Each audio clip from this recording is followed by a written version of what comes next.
Достар, бүгін үй жағдайында бар заттармен осындай финчуза салатын жасайтын боламыз. Өте дәмі керемет болып шығады. Бар жоғы үйдегі бар заттармен жасасаңыздар болады. Менің еңбегімді бағалап, маған подписация жасап, қоңыраушаны басып қойды және осындай керемет салатым үшін маған комментария жазып және лайк басып қойды. Ұмытпаңыздар достар. Енді финчуза салатын жасауға кірісейік. Алдымен осылай еттерінің барлығын ұсақтап турап, үстінен жұмсақ болып пісу үшін соямды құйып, және майға осылай менің еттерімді қуырып алып жатырмын достар. Өте дәмі керемет болып шығады.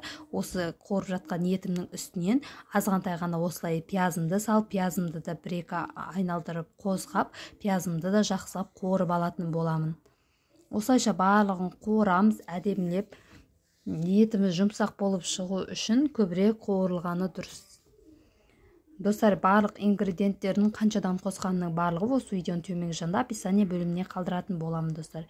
Оған дейін осылайша бір сәбізімді мен осылай теркадан өткізіп, барлығын осылайша етіп жасап алдым достар. Енді құрғақ ыдысымызға осылайша финчузамызды салып алатын боламыз. Финчузамыздың үстінен қайнаған міндетті түрде қайнаған ыстық суымызды құйып, бетін дымдап қоятын боламыз. Кемінде 15-20 минутқа дымдайтын боламыз, себебі біздің финчузаларымыз пісуі керек.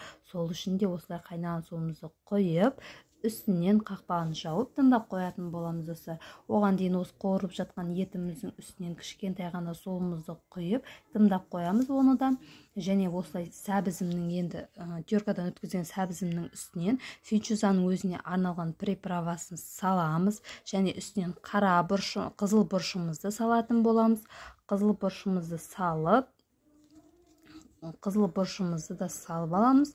Сосын одан кейін аздаған тұз себетін боламыз достар. Осылайша қызыл бұршымызды да салып аламыз. Аздаған кішкене ғана тұз салып жібереміз. Ол жер түспей қалыпты достар. Енді осылайша қуырып жатқан етімді салып, екеуін енді жақсылап қасықтың не болмаса вилканың көмегімен араластырып аламыз достар. Кішкене етіміз суығанға дейін осылай араластырып, кейін қолдарыңызбен араластырсаңыздар да болады достар.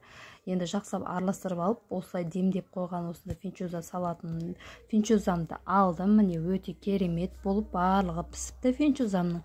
Енді осы финчузамызды судан алып, жаңағы дайындап жатқан сәбіз етіміздің үстіне салып алатын боламыз достар.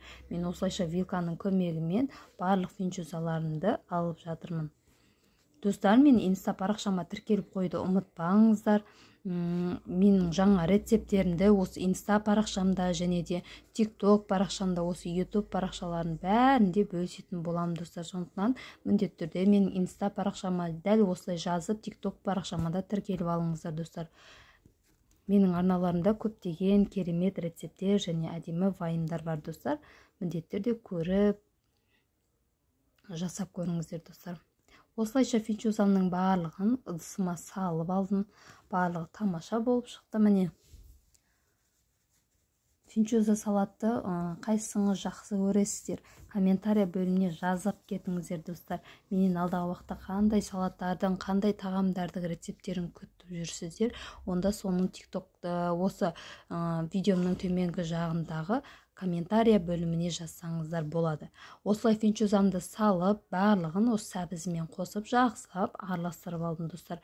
Осылайша финчузамыз кішкене суығаннан кейін қолымыздың көмегімен жақсылап араластырып алатын боламыз.